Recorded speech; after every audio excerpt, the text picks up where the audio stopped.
জীৱন মৰাশুতি। কথা মঞ্জুলা দাস। কণ্ঠ লীনামণি ডেকা। তোমাৰ অনুপস্থিতিত জীৱন মোৰ এতিয়া এটি মৰাশুতি নহয়, আৰু মই এতিয়া সেই চঞ্চলা ভৰা নদী। মোৰ হৃদয়ত তোমাৰ স্থান ক'ত হয়তো দেখুৱাব নোৱাৰিম।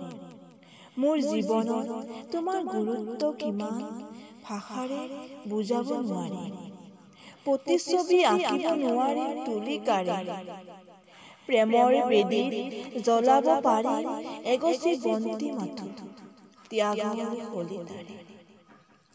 মৌচুমীৰ লগত গতি কৰে বতৰে ৰূপ সলাই।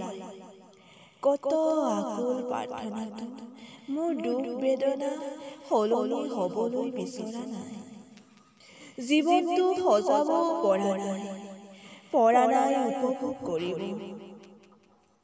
মনৰ মাজত আছে এমুঠি হাবিয়া, বুকুত আছে কত যে কৰুণ বিষাদ।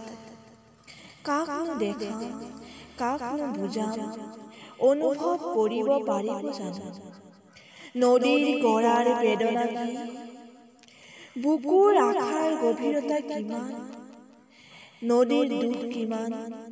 যেতিয়া হয় মৰাশুতি আহিবা এদিন অতীত সামৰি নদীৰ পাৰলৈ, সুধি চাম দুটি গৰাৰ বিৰহ ক'ত। জীয়া নদীখন কিয় যে হ'ল মৰাশুতি, তুমি আহিবা এদিন, দেৰি নকৰিবা, নহলে গৰাটো খহি যাব, নদীখন কৰবাত মিলি যাব। ধন্যবাদ।